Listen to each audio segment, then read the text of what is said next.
In his book, The Road Less Traveled, Dr. Scott Peck makes no distinction between the process of achieving spiritual growth and mental growth.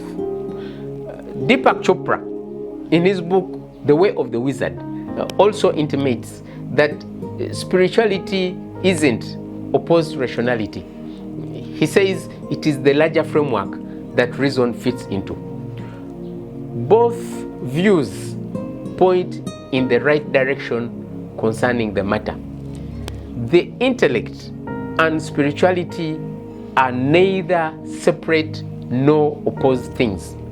More to the point, however, it is the upholding of the integrality of consciousness that undergirds reason, or better still, rationality. Let's expound on what I've just said by calling up the analogy of possessing and driving a car. While driving that car, I should do so appropriately, which includes moving at proper speeds, making turns, and overtaking responsibly, as well as avoiding or easing gently into potholes.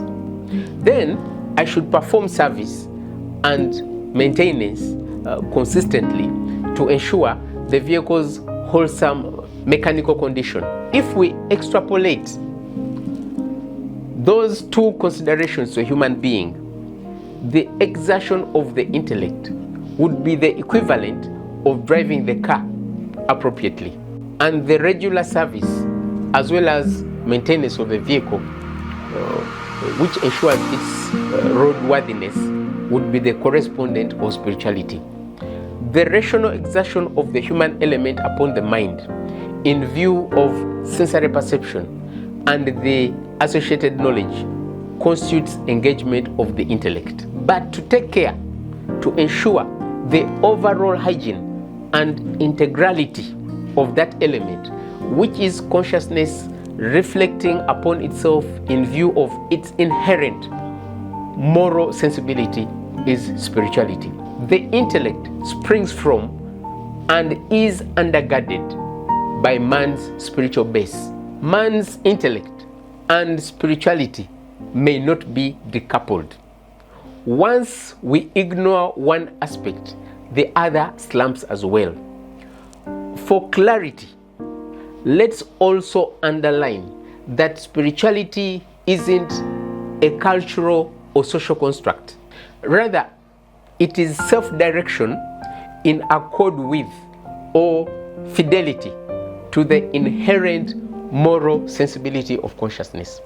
That fidelity upholds the integrality and the vitality of the human essence, and it signifies love or reverence for self. Reverence for self is the basis of any human values worth the name, including respect for other people, as well as what is commonly regarded as good manners or decency. Values do not dangle in a vacuum. They inhere and spring from essence, which in this case is the human spirit. Values in effect sustain the essence from which they spring. When values are compromised, the integrality or wholeness of the essence from which they emanate is undermined. Accordingly, fidelity to the integrality of consciousness constitutes virtue, or to be moral. The inner man is the moral voice regarding what one may or may not will himself into. When we heed or ignore that voice, we correspondingly engender or shrivel the vitality of the human essence.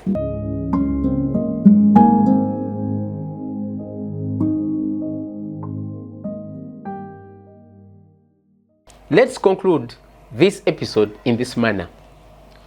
Consciousness intuits itself. That is to say, the human essence comes to see and hear itself.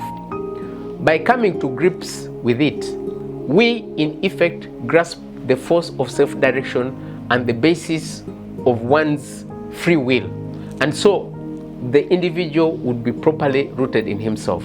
Formulations such as Freud's id, ego or superego, and other constructs we find in Thomas Harris's book, I Am Okay, You Are Okay, simply pale against the backdrop or grasp of consciousness. Just to remind you, we refer to Thomas Harris in episode 2 of the series. Myths or symbols may be used to explain the human essence, just like we've done here with several metaphors. However, as I've already made clear, consciousness intuits itself and vouches for itself. Individuals do not need to know the famous Einstein equation, E is equal to mc squared, for them to be able to grasp consciousness. That profound actuality is as accessible to the man or woman in the street as it would be to the theologian or rocket scientist. If we observed ourselves correctly, if we looked and listened to ourselves well, each one of us would recognize consciousness as his core and certainly appreciate it as the existent that constitutes our shared humanity. As to where the conscientious exertion of the cognitive faculty firms up the psyche, which in turn affords us psychological stability and mental well-being. In that regard, the psychical inclinations which facilitate the cognitive function sustain one's interiority as a self-renewing bubbling brook that constitutes the natural or inbuilt therapy for our souls. Let's also reiterate here that the sanctity of man, and as such his dignity or nobility, resides in the inherent inclination of the human spirit to uphold its integrality. Accordingly, human sanctity is not simply a philosophical or political or legal construct.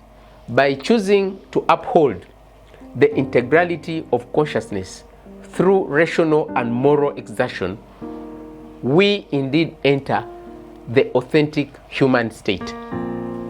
That constitutes ultimate empowerment for the individual to lead an authentic existence that is free of the compulsion of myths, convenient narratives, and all manner of doubtful mentalities. Such is the substance of our humanity or personhood.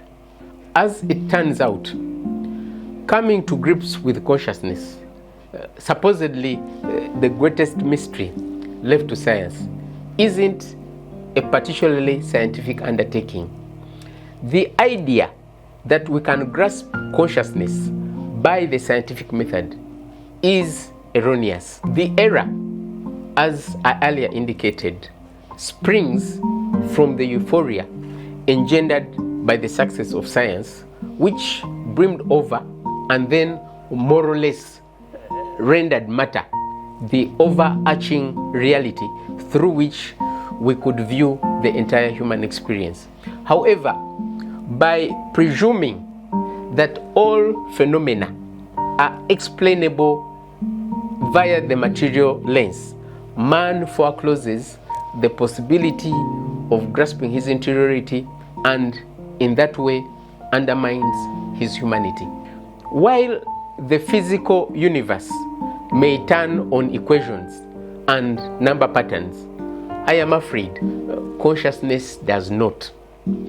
Because of its dimensionless quality, consciousness is way beyond the purview of science and indeed transcends any form of number crunching or logarithms. It is consciousness that makes us comprehend the material universe, including the human genome and the physical forces. And man's technology can only prostrate before this most profound actuality. If I were asked whether consciousness is subsumed in the universe or the converse, or whether the universe is enveloped in consciousness, my answer would be the latter. Consciousness transcends all material reality.